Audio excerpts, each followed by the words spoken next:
नमस्कार सभी को। सुंदरलाल जी की बात हम कर रहे हैं। पहले भी आपने वीडियो देखे होंगे। सुंदरलाल जी के जो सुपुत्र रहे हैं और पुत्र वधू से भी हमने बातचीत की थी, वो आपने देखा। अभी जो मेरे साथ हैं, जो शख्सियत मेरे साथ बैठे हैं, ये सुंदरलाल जी के पोते हैं और ये भी अपनी एक बात रखना चाहेंगे, इनके संस्मरण हैं। उसके अलावा सुंदरलाल जी कौन कौन सी वैचारिक बातें इनके साथ करते थे जो इन्हें आज भी याद हैं, तो इनसे भी बात करते हैं। जी, अपने बारे में आप कुछ बताएं जो सुंदरलाल जी को लेकर था। मेरा देखिए जो जन्म है 1969 का है और मेरा जन्म उनके साथ ही हुआ, वहीं पर ही हुआ, एक ही परिवार था, साथ ही रहते थे। और उनकी मृत्यु तक जो 9 मई 1981 में वो गोल मार्केट में जो हमारा घर था सरकारी, उसमें ख़त्म हुए। तो मेरा ये 12 साल का उनके साथ एक रिश्ता रहा है और बहुत ही खूबसूरत, बहुत ही प्यारा रिश्ता रहा है। और ऐसी शख्सियत मैंने आज तक नहीं देखी है और अब तो आगे खैर आदमी को मतलब ही नहीं है कि इस ज़माने के अंदर हम लोग आगे देख पाएंगे। किसी चीज़ से उनको लालच नहीं, उनको कोई पैसा नहीं चाहिए, उनको गाड़ी भी नहीं चाहिए, उनको कोई बड़ा बंगला भी नहीं चाहिए, उनको महंगे कपड़े भी नहीं चाहिए, उनको घर में टीवी भी नहीं चाहिए, उनको कैमरा भी नहीं चाहिए, उनको टेप रिकॉर्डर भी नहीं चाहिए। तो ये सब चीज़ें हमारे घर में उस टाइम पे नहीं थी, जबकि दुनिया के बड़े बड़े लोग हमारे घर पे रोज़ आया करते थे। उसमें चाहे चौधरी चरण सिंह जी हों, जब वो चीफ मिनिस्टर थे तब भी आए, जब वो होम मिनिस्टर बने वो तब भी आए, राजेंद्र कुमारी वाजपेयी थी मिनिस्टर, वो भी आती थी, वी.एन. गाडगिल भी आते थे, कमलापति त्रिपाठी भी आते थे। तो ऐसे बहुत से लोग आते थे। उसके बाद अगर आप फॉरेन डिग्निटरीज़ की बात करें तो चाइनीज़ एम्बेसडर भी आते थे, इराकी एम्बेसडर भी आते थे, सोवियत रूस से भी लोग आते थे। तो उनका एक बहुत बड़ा दायरा था, बहुत नाम था, बहुत इज़्ज़त थी। लेकिन उसके हिसाब से जैसा आदमी का रहन सहन होता है, जैसा आदमी अपने आप को दिखाना चाहता है, वो दिखावट उनके अंदर नहीं थी। मैं आपको आगे कुछ फ़ोटोएँ भी उनके दिखाऊंगा जिसमें आपको दिखाई देगा कि बड़े बड़े फंक्शंस के अंदर वो जो टोपी पहने हुए हैं उसमें आज उसको क्या पेबंद बोलते हैं, वो लगा हुआ है। तो उनको इस चीज़ की कोई लालच नहीं थी और इज़्ज़त उनकी बहुत थी। किसी भी टाइम वो इंदिरा जी को कॉल कर सकते थे और कोई भी परेशानी के अंदर, किसी भी ज़रूरत के अंदर उनके पास मदद तुरंत पहुंच जाया करती थी। तो बहुत अच्छा मेरा संस्मरण रहा है उनके साथ में। प्यार से मुझे वो बच्चू बोला करते थे और हमेशा ही बोलते थे, बच्चू प्यारा मेरा आँखों का तारा। तो जहाँ भी वो जाते थे, जैसे सुबह वो सैर के लिए निकलते थे, तो मेरे नाना भी उस टाइम पे हमारे साथ ही रहते क्या मतलब थे कि एक थोड़ी सी उम्र ऊंची नीची थी दोनों की, आपस में बहुत अच्छी दोस्ती हो गई थी। नाना मेरे इलाहाबाद में रहा करते थे, लेकिन वो उनको वहाँ रहने ही नहीं देते थे। वो जैसे ही यहाँ से जाते थे इलाहाबाद, ये चिट्ठी लिख करके उनको, मिर्ज़ा जी आओ, मेरा मन नहीं लग रहा। क्योंकि दोनों की उम्र में बहुत ज़्यादा, मतलब 10-15 साल का फ़र्क कोई बहुत बड़ा फ़र्क नहीं होता इस एज में जा कर के। तो दोनों एक दूसरे के साथ बैठ के बातें करते थे, साथ रहते थे, घूमते थे, तो उनको भी बुला लिया करते थे। तो मैं, मेरे नाना और पंडित जी, जिनको मैं बाबा बोलता था, हम सब साथ सुबह सुबह निकला करते थे सैर के ऊपर। तो वहीं गोल मार्केट में जब हम रहा करते थे तो भगत सिंह मार्केट में एक चाय की दुकान हुआ करती थी, तो सुबह वहीं पर ही चाय पीने जाया करते थे। मुझे आज तक याद है, चाय लेते थे और उनको फ़ैन का बड़ा शौक़ था। वो बिस्किट टाइप इतना बड़ा सा आता है, उसको फ़ैन बोलते हैं। तो वो फ़ैन से डुबो के चाय को पिया करते थे। मीठे का उनको बहुत शौक़ था, खूब मीठी चाय पीते थे वो। और उसके बाद कभी जैसे शाम को निकलना होता था तो कनॉट प्लेस में एक बहुत ही पुराना और बहुत ही फेमस रेस्टोरेंट है जो आज भी चल रहा है, यूनाइटेड कॉफ़ी हाउस, वहाँ जा कर के बैठा करते थे। तो यूनाइटेड कॉफ़ी हाउस एक ऐसा अड्डा होता था उस ज़माने में जहाँ बड़े बड़े लोग आकर के बैठते थे। उस ज़माने के बड़े लोग से मेरा मतलब बहुत पैसे वालों से नहीं है, बड़े लोग से है जो इज़्ज़त में बहुत बड़े हुआ करते थे। वो चाहे एक्स MP रहे हों या इंटेलेक्चुअल्स रहे हों, बड़े वकील हों, बड़े लेखक हों, तो इस तरह के लोग वहाँ पे बैठा करते थे और आपसी बातें किया करते थे, पॉलिटिक्स के बारे में बातें करते थे। जो बहुत पुराने लोग हुआ करते थे वो आज़ादी हुई, आज़ादी कैसे हुई, आज़ादी के समय क्या था, आज क्या है, इन चीज़ों पे चर्चा वो लोग किया करते थे। तो बड़ा मज़ा आता था। और क्योंकि उनकी इज़्ज़त इतनी होती थी, मैं आपको बताऊं कि जगजीवन राम जी जब होम मिनिस्टर थे, होम मिनिस्टर या डिफेंस मिनिस्टर, शायद होम मिनिस्टर ही थे, तो उनके घर से बुलावा आया कि पंडित जी आपको खाने पे आना है। गाड़ी आई, हम लोग वहाँ पे गए। तो मुझे याद है बहुत बड़ा उनका घर था, डाइनिंग हॉल बहुत बड़ा था, काफ़ी लंबी टेबल लगी थी, मेरे ख्याल से 12 लोगों के बैठने वाली टेबल थी। वो बहुत छोटा था, मैं रहूँगा 5वीं 6ठी क्लास में। तो बहुत तरह का वहाँ पे खाना लगा हुआ था। तो पंडित जी थोड़ा सा हिचकिचाए खाना लेने में। तो जगजीवन राम जी बोले कि पंडित जी आप फ़िक्र मत करिए, यहाँ पे सारा आपके हिसाब से ही है और सब यहाँ पे वेज खाना ही सारा लगाया गया है, इसमें नॉन वेज कुछ भी नहीं है। तो इस तरह से है। तो उसके बाद मतलब हर दूसरे तीसरे दिन कहीं ना कहीं फंक्शंस में जाना होता था। कभी चाइनीज़ एम्बेसी से बुलावा आ रहा है, कभी क्यूबन एम्बेसी से बुलावा आ रहा है, कभी सऊदी एम्बेसी से बुलावा आ रहा है। तो उनके साथ रह रह करके मुझे ऐसा लगता था जैसे मैं कोई बहुत बड़ा वीआईपी हो गया हूँ। तो सच में मुझे ऐसा था और मेरे सर पे चढ़ गया था कि जैसे मैं कोई बहुत बड़ा वीआईपी हूँ। मैं जिसको कहूँगा बैठ जा, खड़ा हो जा, थोड़ा सा मेरे में ऐसा लगने लग गया था। तो मुझे तो बहुत अच्छा लगता था उनके साथ में। और मुझे बहुत दुख है, आज तक मुझे बहुत दुख होता है उनके जाने का, और उनको भी बहुत दुख होगा, क्योंकि उनकी इच्छा थी कि वो अपनी ज़िंदगी में 100 साल ज़रूर पूरे करें। उनको जीने का बहुत शौक़ था, मरना नहीं चाहते थे वो, बिल्कुल डरते नहीं थे, लेकिन मरना नहीं चाहते थे, जीना चाहते थे वो।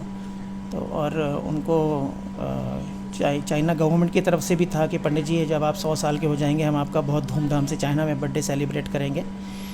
और इंडिया में तो था ही उनका नाम इतना। मुझे तो बहुत दुख है उनके जाने का। और सुबह मेरी आंखों के सामने ही वो गए हैं। मतलब मैं उस टाइम स्कूल जाने की तैयारी कर रहा था, मैं ब्रश कर रहा था, मुझे अभी तक आंखों में वो पिक्चर है मेरी। मैं ब्रश कर रहा था और आंगन में टॉयलेट के बाहर चारपाई लगी हुई थी। तो वो क्या करते थे, पहले बिस्तर से उठ करके चारपाई पे जा कर के बैठते थे, एक गिलास पानी पीते थे, उसके बाद वो टॉयलेट को जाते थे। तो उस दिन क्या हुआ, उन्होंने बैठे थे, मैं ब्रश कर रहा था, वो बैठे हुए थे और उन्हें उस टाइम पानी के बाद एक घूंट से चाय मंगवाई थी, एक घूंट चाय पी थी। वो खड़े हुए और एकदम से बैठ गए। बस आनंद फानंद में हम लोग सब भागते हुए गए। हमारे गोल मार्केट में ही डॉक्टर जगदेव सिंह हुआ करते थे, जो उनका लोकल जो फिजिशियन जिसको बोलते हैं, उनका देखा करते थे। तो उनके पास भागते हुए गए, उनको लेकर के आए, लेकिन तब तक बाबा जा चुके थे। तो मुझे उस चीज़ का आज तक बहुत दुख है। और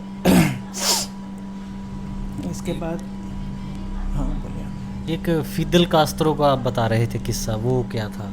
हाँ, फिदेल कास्त्रो से मतलब बाबा को वो बहुत पसंद करते थे। तो उन्होंने जो है उनको ऑफ़र भेजा, क्यूबन एम्बेसी से मैसेंजर आए घर पे कि पंडित जी आपसे फिदेल कास्त्रो साहब मिलना चाहते हैं, तो आपको क्यूबा चलना होगा। तो पंडित जी ने बोला कि ठीक है, मैं पहले जवाहरलाल से बात कर लेता हूँ, अगर वो जैसा कहेंगे उसके बाद हम लोग तय करेंगे। तो ये संदेशा तब तक जवाहरलाल जी के पास भी जा चुका था। तो उन्होंने बाबा को बोला कि भाई तुम्हारा वहाँ से बुलावा आया क्यूबा से और जाने की तैयारी करो। तो बाबा वहाँ पे गए, उनसे मिले, उनका एक पब्लिक एड्रेस भी हुआ जो क्यूबन्स को बहुत बहुत पसंद आया, उन्होंने बहुत सराहा। और उनकी जब वो वापस आए तो उनकी जो सादगी थी वहाँ के लोगों की और फिदेल कास्त्रो की, उनकी वो हर एक से बताया करते थे कि कितने सिंपल आदमी हैं, जो सरकारी बंगलों में नहीं रहते, अपने ही घर में रहते हैं, उसी से काम चलाते हैं। और मतलब वो भी बहुत सीधे साधे आदमी हैं, कोई पैसे का उनको भी लोभ नहीं है। और उनको बहुत बहुत चाहते थे। और उनको जब मिले उनसे तो उन्होंने बोला कि आप तो भाई मेरे दादा की उम्र के हैं, क्योंकि उस टाइम फिदेल कास्त्रो की उम्र बहुत कम रही थी। तो उनके साथ बड़ी उनकी बहुत अच्छी मित्रता थी फिदेल कास्त्रो के साथ में। और एक जो इंटेलेक्चुअल आप घर पे भी आते थे आपके, तो वो आप दोहे कुछ सुना रहे थे कि कोई भी आता था तो दोहे से भी वो समझाने का प्रयास करते थे, अपनी बात रखते थे। वो दोहे भी हम सुनना चाहेंगे। आप? मुझे अभी तक याद है, लेकिन आजकल का ज़माना बहुत ख़राब है। आजकल उस चीज़ को अगर बोला जाए तो मतलब बहुत मतलब गड़बड़ हो सकती है, जिस तरह का माहौल देश में बन गया है।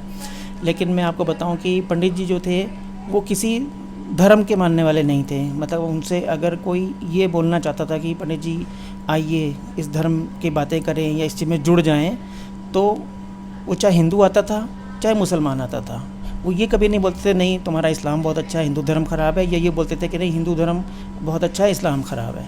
तो धर्म के अंदर वो बिल्कुल नहीं थे, धर्म की बातें करना वो बिल्कुल पसंद नहीं करते थे। और ज़्यादा कोई धर्म की बातें करता था तो दो दोहे उनके पास कबीर साहब के थे, जो मुसलमानों को एक सुनाया करते थे, एक हिंदुओं को सुनाया करते थे। तो मुसलमानों जब मुसलमान कोई आता था मौलवी टाइप का आदमी और बहुत ज़्यादा मौलाना गिरी की बातें करने लग जाते थे, तो उनको एक दोहा वो सुनाया करते थे। मुझे हल्का हल्का याद है।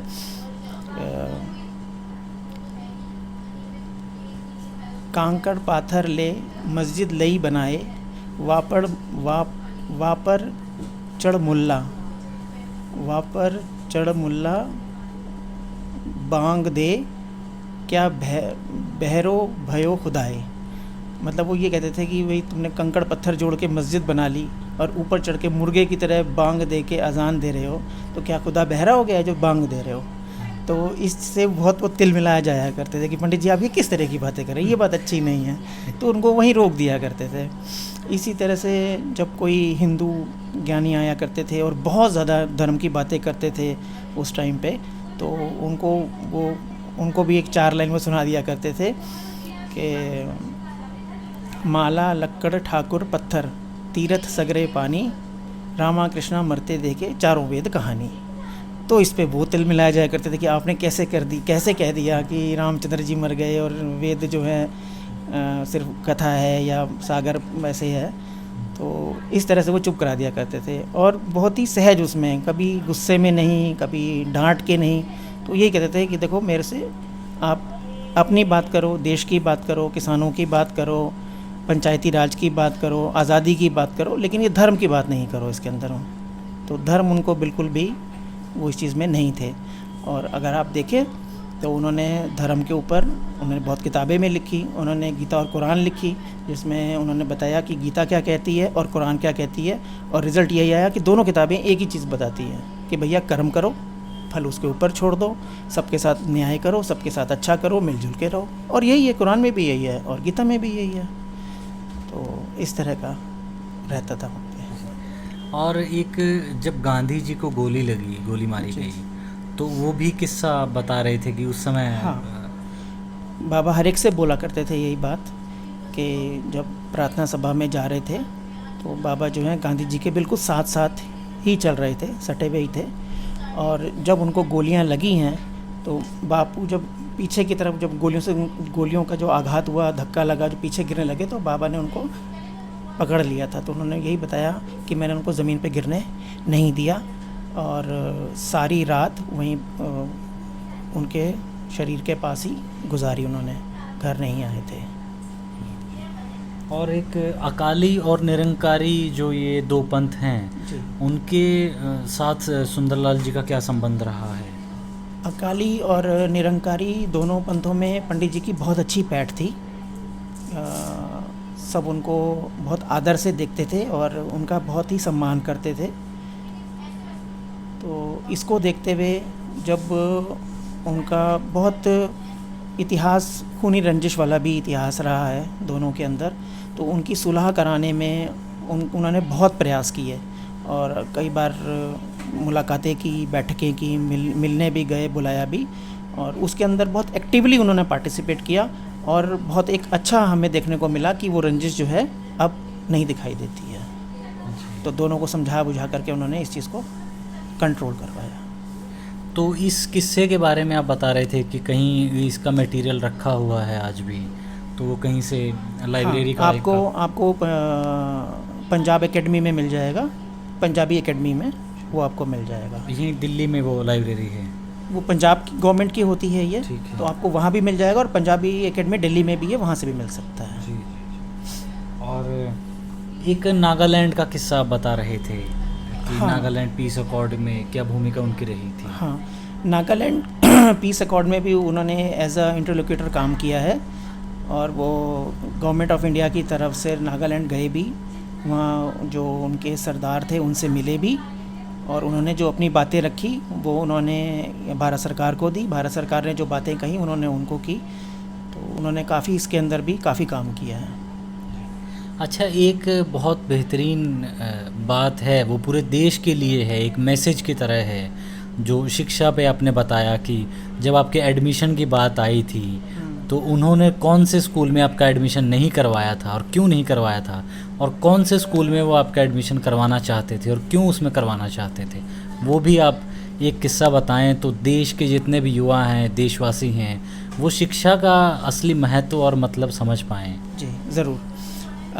हम लोग मार्केट स्क्वायर गोल मार्केट में रहते थे D89 में, और हमारे घर से आप मानिए कि 300 मीटर पे सेंट कोलंबस स्कूल है, जो आज भी है, कॉन्वेंट स्कूल है, बहुत बड़ा स्कूल है और बहुत नामवर स्कूल है, जहाँ से आपके शाहरुख खान और ये सब लोग पढ़े हुए हैं। और हमारे घर से आधा किलोमीटर दूर, मतलब कनॉट पे शिवाजी स्टेडियम से थोड़ा सा पहले एक स्कूल है, जैन हैप्पी स्कूल, आज भी चलता हुआ स्कूल। बहुत छोटा सा स्कूल है, अंदर मंदिर है और उसी के ही प्रांगण में एक स्कूल बना हुआ है। और स्कूल भी वो वैसा स्कूल था जहाँ पे छत जो थी उसकी सीमेंट की चादरों की, जिसको बोलते हैं टीन चादर, सीमेंट चादर, उसकी छतें थी वहाँ पे।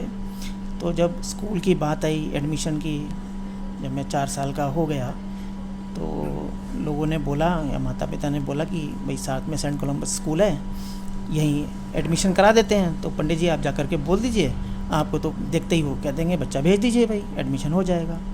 तो उन्होंने उसी टाइम नाराज़ हो गए और उन्होंने मना कर दिया। कह रहे कि सारी ज़िंदगी में अंग्रेज़ों से लड़ता रहा, क्या इस दिन के लिए कि मेरे बच्चे अंग्रेज़ी स्कूल में जाएंगे? तो अंग्रेज़ी स्कूल में जाएंगे तो अंग्रेज़ी सभ्यता सीखेंगे, इनको ज़रूरत है अपनी देश की सभ्यता सीखने की, तो इनको मैं वहाँ एडमिशन नहीं कराऊँगा, इनको तुम लेकर के जाओ वहाँ पे जैन हैप्पी स्कूल, तो वहाँ लेकर के जाओ, वहाँ इनका एडमिशन करवाओ। ठीक है, तो मेरे पिताजी मुझे जैन हैप्पी स्कूल में लेकर के आ गए एडमिशन के लिए।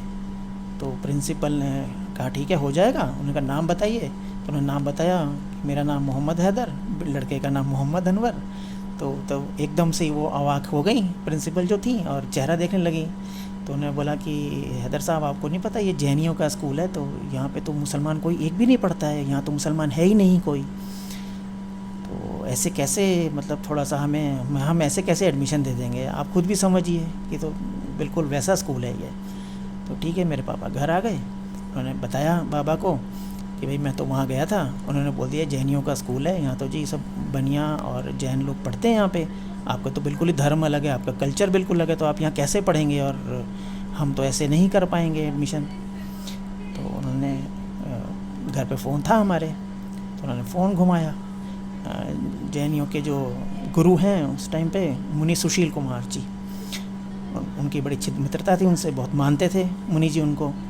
तो बाबा ने फ़ोन किया, कह रहे भाई मेरे पोते का एडमिशन कराने गए थे जैन हैप्पी स्कूल में, और वो प्रिंसिपल तो बोलती है आपको पता नहीं है जैनियों का स्कूल है, आप तो मुसलमान हैं, हम आपको कैसे एडमिशन दे दें, और तुम बात करते हो धर्म संभाव की, और हर धर्म में एकता है और सब इंसान हैं, सब एक जैसे हैं, ये कैसे दोगली बातें हो रही हैं यहाँ पे, दो तरह की बातें। तो सुशील कुमार जी बहुत शर्मिंदा हुए, उन्होंने कहा नहीं पंडित जी मुझे माफ़ करिए और अभी आपका एडमिशन हो जाएगा। तो थोड़ी देर बाद ही जो है स्कूल से आदमी आ गया कि भाई आपका आइए स्कूल आइए। तो ये सब आजकल देखने को कहाँ मिलता है, मतलब आज अगर हम आज भी देखें या उस टाइम में भी देखें, तो जिस स्कूल में मैं पढ़ा उसमें किसी नेता का लड़का नहीं पढ़ता था, सब आम जन पढ़ते थे। और सेंट कोलंबस में ऐसे स्कूलों में हर बड़े घर का लड़का पढ़ता था, नेताओं के लड़के भी पढ़ते थे। तो पंडित जी ऐसे नहीं थे कि अंदर से कुछ बाहर कुछ दिखावा, कुछ करना कुछ, तो वो जैसे बाहर थे वैसे ही अंदर थे, बहुत सरल आदमी थे, उन्होंने इस चीज़ को कभी लाइक नहीं किया। तो फिर मैं 7वीं क्लास तक वहीं पढ़ा, उसके बाद जब उनकी डेथ हो गई हम लोग इधर आ गए, तो फिर दूसरे स्कूल में एडमिशन हो गया। ये तो एक बहुत बड़ा आपने मैसेज दिया है कि आज़ादी के बाद भी सुंदरलाल जी ये देख रहे थे कि कहीं ना कहीं शिक्षा व्यवस्था में अंग्रेज़ों ने घुसपैठ की है और उससे कहीं ना कहीं हमें जागरूक और चेतन अवस्था में और रहना चाहिए और इसके प्रति चिंतित थोड़ा सा रहना चाहिए। तो ये एक मैसेज है बेहतरीन। और एक कॉन्स्टिट्यूशन की आप बात बता रहे थे और वो बुक का भी अगर आप जिक्र कर दें कि किसने वो बुक छापी है, कहाँ लिखा है, वो बुक भी आप दिखा दें हमें थोड़ा सा इसके बाद बात रखने के बाद, तो और वो आप बात बता दें कॉन्स्टिट्यूशन की। मैं बताना आपको चाहूँगा कि मेरे ख्याल से हमारे जो देश की 130 करोड़ जनता है उसको ये तो पता है कि भारत का संविधान है, भारत का संविधान लिखा गया है, लेकिन उसमें से 90% को ये नहीं पता होगा कि उस संविधान के ऊपर हस्ताक्षर किन किन के हैं। तो मैं आपको ये बताना चाहूँगा कि जब भारत का संविधान लिखा गया उसमें कहा गया सब बराबर हैं, सबको समान अधिकार हैं, तो उस संविधान के अंदर हस्ताक्षर पंडित सुंदरलाल जी के भी हैं। तो मेरे पास वो किताब है, उसका मिनिएचर है। तो पहला सिग्नेचर जो है जवाहरलाल जी का है और आखिरी सिग्नेचर जो है उसके अंदर पंडित सुंदरलाल जी का है। और जो हमारा जो ड्राफ्ट किया गया था कॉन्स्टिट्यूशन वो पहले इंग्लिश में किया था, जो अम्बेडकर साहब ने किया था, और उसको देवनागरी में, मतलब जो हिंदुस्तानी आम बोली है उसके अंदर उसको डालने के लिए 4 लोगों की कमेटी बनी थी जो उसका तर्जुमा, मतलब जो ट्रांसलेट करके उसमें लैंग्वेज में लिखेगी। उसमें 4 लोगों की कमेटी थी जिसके अंदर काका कालेलकर, रामेश्वरी नेहरू, सत्यनारायण और सुंदरलाल, ये 4 लोग थे जिन्होंने उसको हिंदुस्तानी में ट्रांसलेशन करके और उसको लिखा है। ये हमारा संविधान है। National book trust of India ने इसको पब्लिश किया है और अभी नई प्रिंट हुई है। ये आपको उसी कॉपी में दिखा रहा हूँ, 2018 की है ये। रविशंकर प्रसाद जी ने इसको प्रपोज़ किया था प्रिंट करने के लिए। तो इसके अंदर ये दिया गया है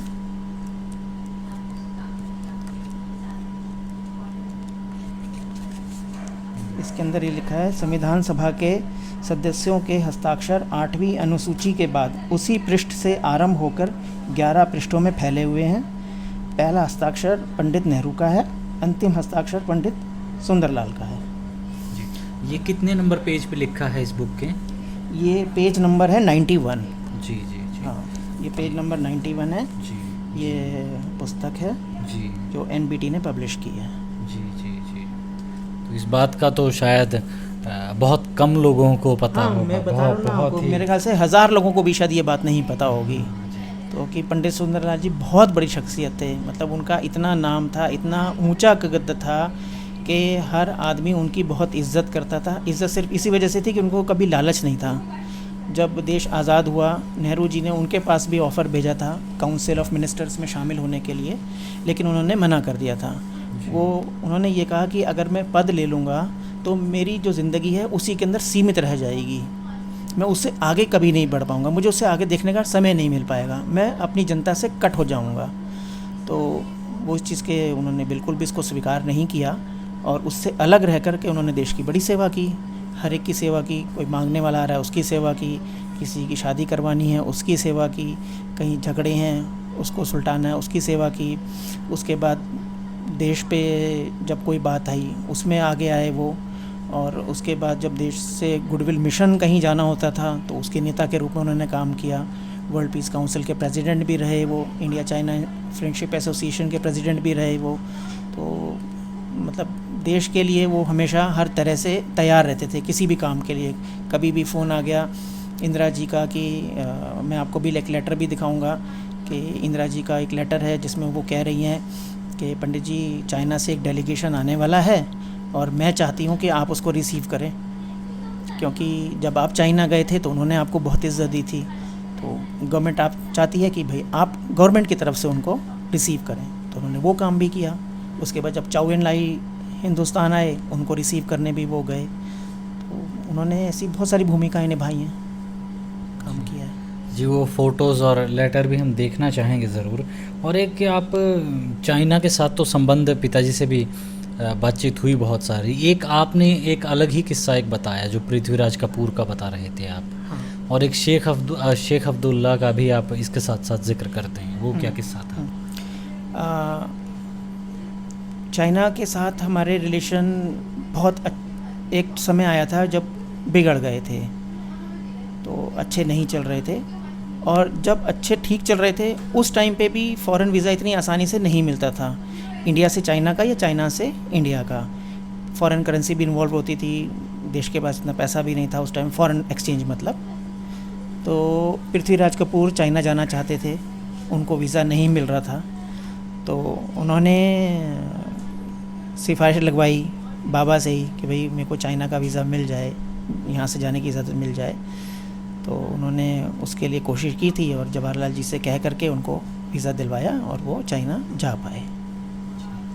और तो ऐसा कई केसेस में हुआ है, कई लोगों के साथ उन्होंने काम किया, इस तरीके का रहा है। अच्छा, शेख अब्दुल्ला भी जो माने जाने नेता रहे हैं, वो भी कहीं ना कहीं उनके साथ विचार विमर्श करते थे, और इतने बड़े लोग उनसे विचार विमर्श करने के बाद ही कोई निर्णय लेते थे। वो भी आप एक थोड़ा सा किस्सा बताएं कि क्या भूमिका उस किस्से में उनकी रही थी, किस तरीके का विचार विमर्श उन्होंने किया था सुंदरलाल जी के साथ। शेख अब्दुल्ला और भारत सरकार, क्योंकि उस टाइम पे वो भी प्राइम मिनिस्टर ही हुआ करते थे, जम्मू एंड कश्मीर उस टाइम प्राइम मिनिस्टरशिप में होता था और यहाँ होता था अपना अलग। तो उनके मतलब बहुत अच्छे रिलेशन उस टाइम पे नहीं थे दोनों के। मतलब अगर मैं मोहम्मद शेख अब्दुल्ला साहब की बात करूं और भारत सरकार की बात करूं या जवाहरलाल जी की बात करूं या इनके मंत्रिमंडल के कुछ लोगों की बात करूं तो इन रिश्तों को सुधारने में भी पंडित जी का बहुत योगदान रहा है। दोनों तरफ से उनको समझाना और इधर समझाना कि विश्वास करना चाहिए, ऐसा नहीं है कि जो खबरें आ रही हैं वो गलत ही हों, मतलब सही हों, ऐसा नहीं है। तो एक बार का हल्का सा, बहुत मुझे धुंधला सा एक किस्सा याद है, बहुत मुझे देखना पड़ेगा उसको, मैंने कहीं लिख के रखा हुआ भी है। तो उसमें ये था कि शेख मोहम्मद अब्दुल्ला को दिल्ली आने का न्योता भेजा गया और उस टाइम सरगर्मियाँ बहुत थीं, पूरी तरह से ये शोर था कि उनको यहाँ पे बुला करके अरेस्ट किया जाएगा। तो बाबा ने जब उनको बोला कि भाई आ जाओ, दिल्ली बुलाया जा रहा है बैठ के बात करने के लिए, तो उन्होंने बोला कि पंडित जी मुझे पूरा यकीन है कि ये धोखा है और मुझे यहाँ पे बुला करके अरेस्ट किया ही जाएगा। तो पंडित जी ने बोला, बाबा ने बोला कि नहीं ऐसा नहीं है, मेरी जवाहरलाल से बात हो गई है और अरेस्ट का ऐसा कुछ भी सीन नहीं है, आप यहाँ आइए और बैठ के बात ही होनी है। खैर उनकी बात के बाद वो दिल्ली आ गए और दिल्ली आकर के वो अरेस्ट हो गए। तो बाबा को बहुत बुरा लगा, बाबा ने जवाहरलाल जी से बात की तो जवाहरलाल जी इसमें झेप गए, उनको वो शर्मा गए और उन्होंने इस बात को अपने मंत्रिमंडल पे के कुछ सहयोगियों पे टाल दिया कि मुझे भी धोखे में रखा गया और ये किस्सा हो गया। और एक सुंदरलाल जी को डी लीट की उपाधि कौन सी यूनिवर्सिटी ने दी थी, वो भी आप बताएं। कानपुर यूनिवर्सिटी से उनको डी लीट की उपाधि मिली थी। जी। पीएचडी के बाद ये होती है, सर्वोत्तम उपाधि होती है ये। जी जी 1900 ये लेटर ही हमने देखा था, वो भी आपको दिखाएंगे। ढेर सारे लेटर हैं, ढेर सारी फ़ोटोज़ हैं, वो भी मैं इनसे अनुरोध करूंगा कि वो हमें दिखा दें। ये डी लीट की उपाधि दी गई थी 16 दिसंबर 1973 को, लेटर भी आपको दिखाएंगे। और एक ये जो किताब है जो हिंदी में इसका ड्राफ्ट बनाया गया था। हाँ, ये वो कमेटी है जो मैं आपको बता रहा था कि ट्रांसलेशन किया गया है देवनाग मतलब हिंदुस्तानी के अंदर, जिसमें 4 मेंबर थे कमेटी के अंदर। ये उसका एक छोटा सा क्या बोलते हैं आप, मैनिफेस्टो बोल रहे या जो भी तय हुआ था, ये वो है। बहुत बुरी हालत में है अभी, तो ये कहीं मिलेगी भी नहीं ये किताब, ये कहीं नहीं मिलेगी। मैंने गूगल में बहुत सर्च किया और जितनी बुक्स की साइट्स हैं लंदन तक की मैंने वो चेक किया, उसके बाद न्यूजीलैंड मैंने चेक किया, कुछ बुक्स में मुझे वहाँ से मिल गई, न्यूजीलैंड से मैंने मंगाई, कुछ लंदन से मैंने मंगाई, लेकिन मुझे ये चीज़ नहीं मिली, कहीं भी देखने को भी नहीं मिल रही है। जी जी। इन बातों के अलावा अनवर साहब, अगर कोई बात छूट गई हो आपके जहन में हो तो सुंदरलाल जी को लेके वो कुछ आप, क्योंकि 12 साल तक आप रहे, लेकिन इतनी छोटी उम्र में इतनी सारी बातों को याद रखना, स्मरण रखना, ये बड़ी कठिन बात है। और आज के बच्चे तो कहीं ना कहीं ये सारी चीज़ें छूट गई हैं। हाँ, वो तो मोबाइल फ़ोन में, गेमिंग में, इस तरीके से, लेकिन आपने इतना संजो के सहेज के रखा। तो बाबा में एक आदत ये भी थी कि वो कोई भी चीज़ अपने हाथ से नहीं लिखते थे। मतलब अगर उनको किसी को लेटर भी लिखना है या बुक लिखवानी है तो लोग आते थे घर के ऊपर और वो उनको डिक्टेट करते थे, लिखते जाते थे बुक, अगर कोई बुक लिख रहे होते थे। लेकिन अगर कोई लेटर वगैरह उनको कहीं डालना है, किसी को भेजना है, तो उस टाइम घर में बड़ा मैं ही हुआ करता था, तो मेरे से वो लेटर वगैरह लिखवा लिया करते थे और नीचे अपने साइन करके उसको आगे भिजवा दिया करते थे। ये सब था। अच्छा, एक तो इन लेटर्स की बहुत कीमत होती है, इतने ऊंचे व्यक्तित्व के इंसान रहे हैं, तो आपके पास क्या कोई इतने सालों में नहीं आया कि लेटर्स हमें दे दीजिए या फिर पब्लिश करवा दीजिए? क्या इस तरीके की कोई बात हुई? लेकिन आपने, मैं देख रहा हूँ, इतनी बेहतरीन ढंग से फाइल बना के और सहेज के उन्हें सुरक्षित रखा है। तो क्या ऐसा कुछ बात हुई या आपका अटैचमेंट है इनके साथ? क्या बात ये आप थोड़ा। हाँ, मेरे पास कई लोग आए भी जिन्होंने ये बोला कि भाई आप हमें ये लेटर्स दे दीजिए, हम इसको रख लेते हैं, हम इसको पब्लिश करेंगे, इससे नाम होगा। लेकिन मुझे ऐसा बहुत ज़्यादा लगता नहीं है, क्योंकि आप ये देखिए, जब लेटर लिखा फिदेल कास्त्रो ने बाबा को, तो वो बाबा ने वो letter as it is Times of India में, जो उस टाइम ना, मैं उनका नाम देखिए बिल्कुल भूल रहा हूँ, मुझे याद नहीं आ रहा, एडिटर थे, उनको भेज दिया। तो लेटर हमारे पास आज तक लौट के नहीं आया।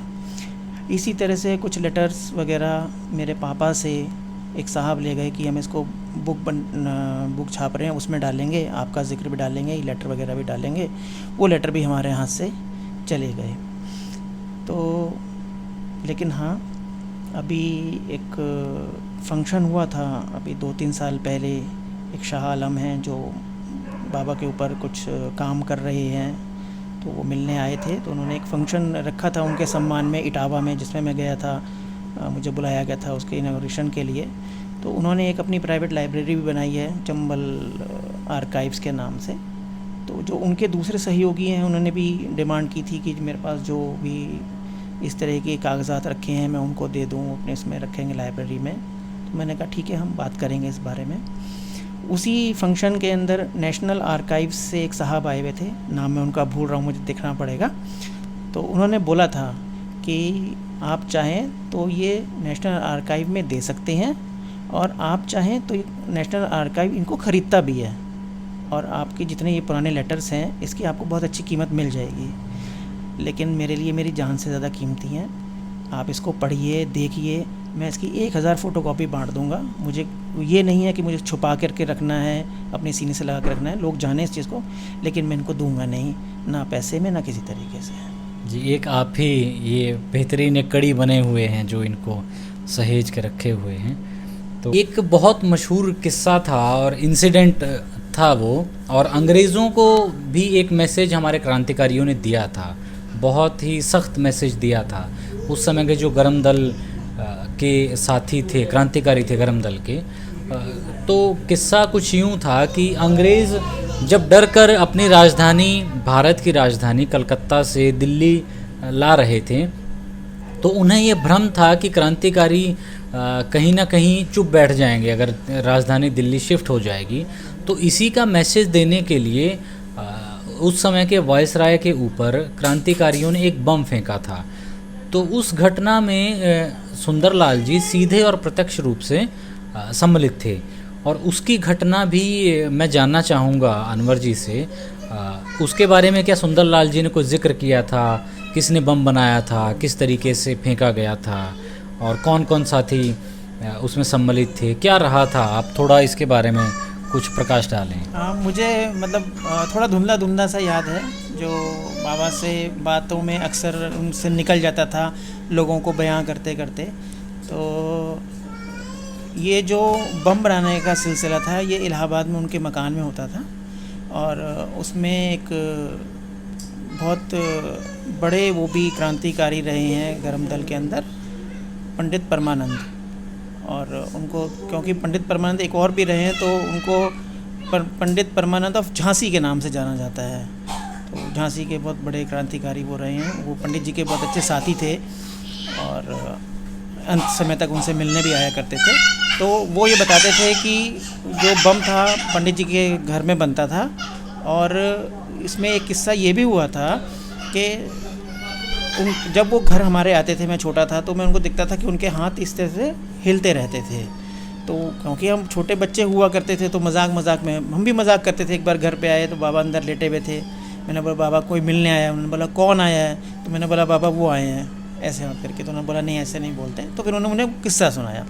उन्होंने बोला कि एक बार घर में बम बना रहे थे तो वो ज़्यादा दबाने की वजह से, टाइट होने की वजह से बम घर में फट गया था। तो वो बम उनके हाथ में ही फटा था। तो उनकी सर्जरी करके हाथ तो उनका ठीक कर दिया गया, लेकिन वो हिलने की बीमारी उनकी रह गई और वो उनके मृत्यु तक रही, ज़िंदगी भर रही। तो ये किस्सा था इसका।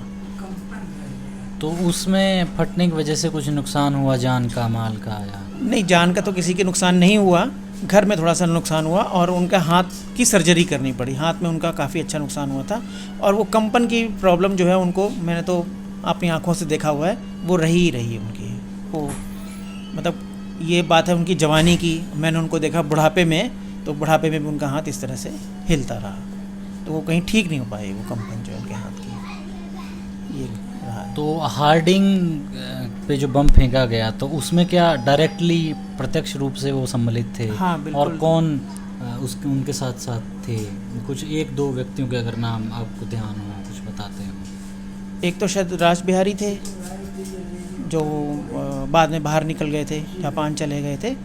और मुझे कुछ याद इतना नहीं आ रहा है क्योंकि एकदम से आज ही इंटरव्यू हो रहा है, मुझे इस बारे में अपनी किताब देखनी पड़ेगी। तो मुझे बस इतना धुंधला यही जो याद है जो मैंने आपको बता दिया। जी जी जी। और एक इमरजेंसी का आपने लेटर का जिक्र किया। इमरजेंसी क्योंकि उन्हीं के दौर में हुआ, वो उस समय मौजूद थे सुंदरलाल जी। इमरजेंसी पे उनकी क्या राय थी, क्या विचार थे? इंदिरा जी क्योंकि बहुत करीबी रही, वो उनको पिता के समान मानती थी, वो बेटी के समान उनको मानते थे, तो उस पे क्या था सुंदरलाल जी? हाँ, इमरजेंसी के टाइम पे हम लोगों के घर पे लोगों का आना जाना एकदम से बढ़ गया था, तांता सा लग गया था। तो ये चीज़ बाबा को भी पसंद नहीं आई थी। इमरजेंसी खुले विचारों वाले आदमी थे, खुल के बोलने वाले आदमी थे। जिसने अंग्रेज़ों के ख़िलाफ़ मुखर होकर लड़ा हो वो इमरजेंसी को कैसे अच्छा बोल देगा? तो उनको भी ये चीज़ नागवार गुजरी थी। तो इस चीज़ के लिए बोला करते थे कि नहीं बेटा ये अच्छा तुमने नहीं किया है, जो फ़ोन पे मैंने बात होते हुए सुना। और उसके बाद उन्होंने बोला कि ठीक है मैं तुमसे मिलना भी चाहता हूँ। तो वो उनसे मिलने भी गए, उनकी अपॉइंटमेंट ली गई। तो उसका एक लेटर मेरे पास है जी। ये लेटर आप स्क्रीन पर देख सकते हैं, आपकी स्क्रीन पर ये जो लेटर हैं पढ़ सकते हैं आराम से आप। ये जी ये पूरा लेटर है। ये आप लेटर है जिसमें उनको वक्त दिया गया है कि इस दिन आप आकर के प्रधानमंत्री कार्यालय में उनसे मिल सकते हैं। तो मैं अगर आप कहेंगे तो पढ़ के सुनाऊंगा। जी। ये लेटर है, इसमें लिखते हैं इसमें जो प्राइवेट सेक्रेटरी हैं प्राइम मिनिस्टर ऑफिस में, dear sir, with reference to your letter dated 2 August 1977 addressed to the Prime Minister seeking an appointment with him, I am desired to inform you that you may kindly come at 3:30 p.m. on 17th August in Prime Minister's office in South Block, gate number 6. Kindly confirm. तो ये उन्होंने आगे उसको receive करने के बाद confirm भी किया है कि अपनी मीटिंग के लिए। जी जी जी जी। ये दो बातें और बहुत महत्वपूर्ण थी, आपको जाननी ज़रूरी थी कि क्रांतिकारी गतिविधि की एक बात है और लोकतंत्र में जो इमरजेंसी का एक काला दौर आया था देश के लिए, उस दौर पे सुंदरलाल जी की क्या भूमिका थी, क्या राय थी, वो क्या बात रखते थे, ये भी आपने जाना। तो अभी आपसे अनुरोध है कि आप थोड़ा फ़ोटोज़ वगैरह जो जितनी हैं, वियतनाम की हैं, चाइना की है, डेलीगेशन जो आते थे, इंदिरा जी के साथ हैं, वो कॉफ़ी हाउस की हैं, यूनाइटेड कॉफ़ी हाउस की, उनमें कौन कौन लोग बैठे हैं, फ्रीडम फाइटर, वो फ़ोटो और कुछ लेटर्स भी आप दिखाएं और कुछ किताबें, आपसे ये निवेदन है आप दिखाएं।